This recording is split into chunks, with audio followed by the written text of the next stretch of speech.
Fala, povo de Deus, segundo dia da nossa série, Deus não desiste de você, Oséias capítulo 2. E hoje nós vamos ver algo que aconteceu com o profeta Oséias e que serviu novamente de sinal daquilo que Deus tinha para comunicar com o seu povo, porque o que a mulher de Oséias fez com ele, o povo fez com Deus. Então Deus tem uma mensagem a respeito da atitude do povo, mas Deus também tem uma mensagem daquilo que Ele quer e pode fazer. Amém? Então, do versículo 1 ao 13, Deus vai expor o erro de Israel. A mulher de Oséias, Gomer, que era prostituta, ela voltou à prostituição. E ela é usada aqui como um exemplo daquilo que o povo de Israel fez com Deus. Porque quando a Gomer, a mulher de Oséias, volta para a prostituição, ela está voltando para a velha vida. Ela está abandonando o seu marido. E é isso que Deus está falando que o povo fez. Quando abandona a Deus, eles estão abandonando o seu Senhor, o seu marido, né? Está quebrando a aliança que eles tinham com Deus. E nós sabemos que é um casamento preparado para nós. Nós somos a noiva de Cristo. Cristo é o nosso noivo. Ele vem nos buscar. Amém? Então, sem mais delongas, a Bíblia diz assim, no versículo 2: Repreendam sua mãe, repreendam-na, pois ela não é minha mulher e eu não sou seu marido. Que ela retire do rosto o sinal de adúltera e do meio dos seus seios a infidelidade. Do contrário, eu a deixarei nua como no dia em que nasceu.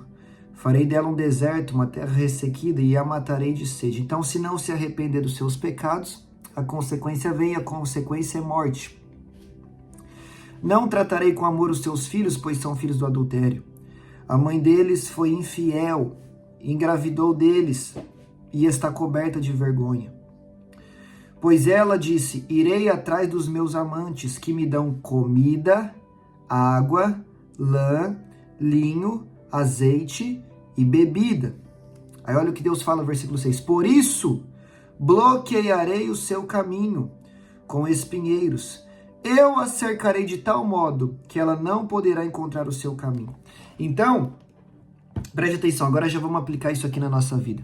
Tem gente que está fazendo o errado.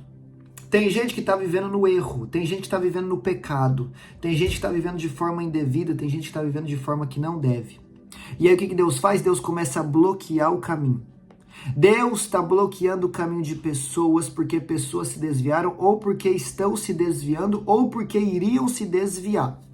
Aí você tem que analisar a sua vida e ver onde você se encaixa, você que está com seus caminhos bloqueados por Deus. Será que é porque você está em pecado? Será que é porque você está querendo se desviar? Ou será que é porque Deus está te protegendo para que você não se afaste da presença dele? Porque Deus bloqueia o nosso caminho quando é necessário.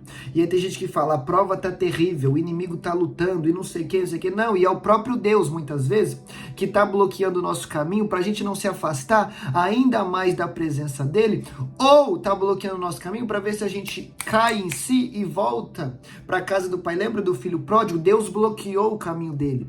Aquele menino começou a passar tanta dificuldade fora da casa do pai que ele desejou comer o que porco comia. Ele nem pôde comer, ele desejou só comer o que porco comia. Deus bloqueou o caminho dele para que então ele voltasse para a casa do pai. Então Deus está bloqueando o caminho de algumas pessoas para ver se você desperta e volta para a presença dele como deve ser. Como deve ser. Amém? Versículo 7. Ela correrá atrás dos seus amantes, mas não os alcançará. Procurará por eles, mas não os encontrará. Então ela dirá, voltarei a estar com meu marido como no início, pois eu estava bem melhor do que agora. Isso aqui é o filho pródigo todinho. Versículo 8. Ela não reconheceu que fui eu quem lhe deu o trigo, o vinho e o azeite, que a cobriu de ouro e prata, e que depois usaram para Baal. Então olha isso que poderoso. Há momentos que nós não reconhecemos o que Deus tem feito na nossa vida. Ela não reconheceu que fui eu, Deus está falando, que deu o trigo, o azeite, o vinho, que cobriu de ouro e de prata. Olha o versículo 6. Ela está falando, eu vou para os meus amantes, porque eles me dão sustento. Aqui tem comida, água, linho, azeite, bebida. Só que Deus está falando, quem deu tudo isso, e deu mais ainda, deu ouro e prata, fui eu. Então, tem hora que a gente não reconhece o que Deus tem feito na nossa vida. Tem hora que a gente não reconhece a bondade de Deus sobre nós, as bênçãos de Deus sobre nós, os livramentos que Deus tem nos dado. Tem hora que nós somos ingratos. Olha o versículo 12, Deus falando, arruinarei as suas videiras e as suas figueiras, que segundo ela foi pagamento recebido dos seus amantes. Então, olha, segundo a mulher adúltera, ela tem aquilo ali porque os seus amantes deram a ela, segundo ela. Mas na verdade quem deu foi Deus, porque Deus está falando no versículo 8 que quem deu tudo foi ele. Entendeu? É poderoso. Ó, arruinarei as suas videiras, que segundo ela, quem deu foi o amante. Versículo 8, fui eu quem deu o vinho. Então, tem hora que a gente fala que a gente conseguiu com o nosso próprio esforço, mas quem deu foi Deus. Tem hora que a gente fala que deu sorte, mas quem deu foi Deus. Tem hora que a gente fala que é no nosso conhecimento, na nossa sabedoria, na nossa inteligência, mas na verdade é Deus. E nós estamos apenas sendo ingratos, não reconhecendo o que Deus nos deu. Tem gente que quando precisa de um milagre, corre para a igreja, corre para pedir oração. Deus faz o milagre, a pessoa faz o quê? Se afasta.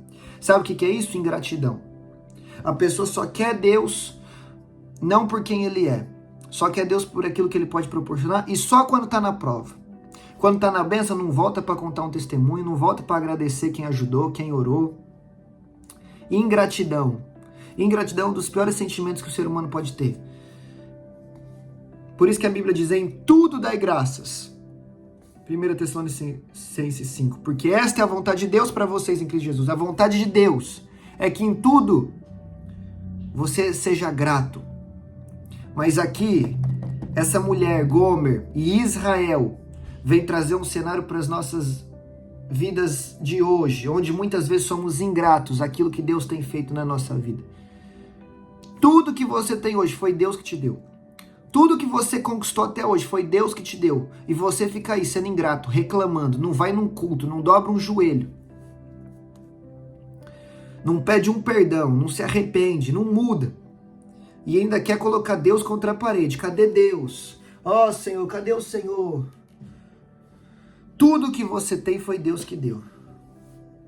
Só está vivo porque Deus te preservou. Mas muitas vezes somos ingratos. Muitas vezes somos ingratos.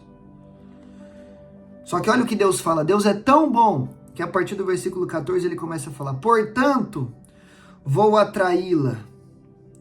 Está querendo correr de Deus, mas Deus está falando, vou trazer para minha presença. Olha a bondade de Deus. Está falando, vou me desviar. E Deus está falando, vou trazer para minha presença. Vou levá-la para o deserto e lhe falarei ao coração. Deus sabe como agir. Deus sabe como agir. Deus não está falando, vou levá-la para o palácio. Deus está falando, vou levar ao deserto. Não vou dar tudo, não. Não é assim que funciona, não. Vai passar pelo processo. Mas vou falar o coração. Tem deserto que é para Deus falar o nosso coração. Tem deserto que nós passamos que é Ele nos trazendo de volta. Você nunca orou tanto como orou quando alguém da sua casa estava doente. Você nunca buscou tanto quando as suas finanças não iam bem. Tem deserto que a gente passa que é para Deus falar o nosso coração e para nos trazer para perto dele. Ali devolverei a ela as suas vinhas. Então no versículo 12 Deus falou, vou tomar. Mas no versículo 15 está falando, vou restituir quando voltar para a minha presença. Então quando voltamos para a presença de Deus, Ele nos abençoa. E farei do vale de Acor, que significa problema, vale dos problemas. E farei do vale dos problemas uma porta de esperança. Deus é poderoso demais. Deus está falando, o que é problema, quando está longe da minha presença, comigo se torna porta de esperança. O que é dificuldade, sem mim, comigo é oportunidade para ser abençoado. O que é maldição se torna bênção, o que é ruim se torna bom, o que é problema se torna esperança, porque Deus é especialista em transformar a situação que nós vivemos. Agora, o vale dos problemas só vira porta de esperança quando nós estamos na presença de Deus. Quando andamos em santidade, tememos o Senhor, guardamos os seus mandamentos, nos arrependemos dos nossos pecados. Aí, meu amigo, o vale dos problemas se torna porta de esperança. Alabarachúria.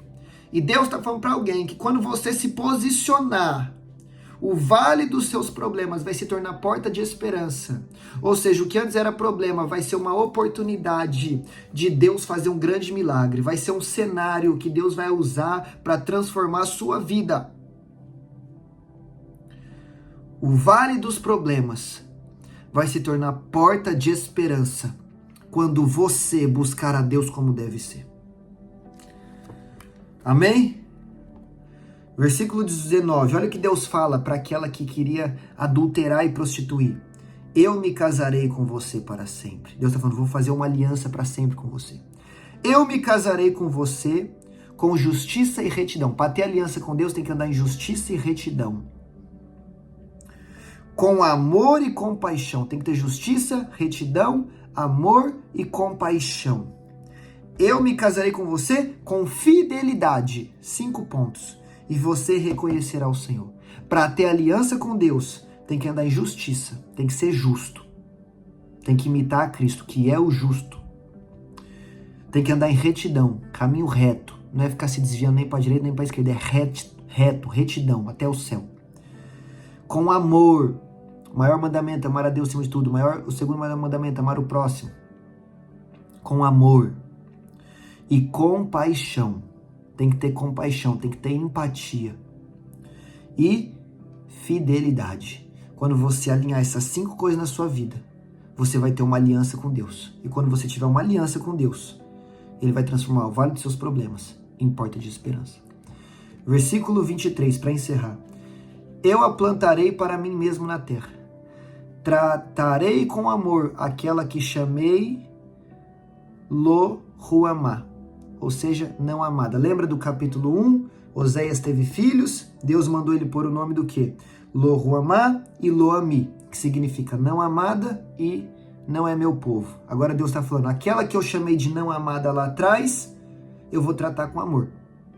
E aquele que eu disse que não é meu povo, eu vou dizer, agora é meu povo. E você pode dizer, tu és o meu Deus. Então no capítulo 1, Deus dá nome a 2 filhos de Oséias, querendo trazer uma mensagem. O primeiro, Lo-Ruamá, que significa não amada. Só que Deus está falando, com a não amada, eu vou tratar com amor. Lá atrás, quando estava no erro, não era amada. Mas agora que está na minha presença, eu te mostro o meu amor.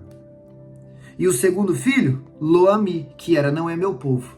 Lá atrás, quando está desviado, não é meu povo. Mas agora que eu te atraí com cordas de amor no deserto, eu te digo, você é meu povo. E você pode dizer, e tu és meu Deus. Olha como Deus muda a situação. Quem não era povo, agora é povo. Quem não tinha Deus, agora tem. E quem não era amada, agora é amada. Quem vivia no vale dos problemas, agora vê uma porta de esperança. Quando? Quando fazemos uma aliança com o Deus vivo e todo-poderoso. Amém? Esse é o Oséias capítulo 2. Quer ter a sua vida transformada, faça uma aliança com Deus, mas tem que andar em justiça, retidão, amor, compaixão e santidade. Se você viver assim, você terá uma aliança com Deus e a sua vida será transformada para todo sempre. Amém? Que Deus te abençoe.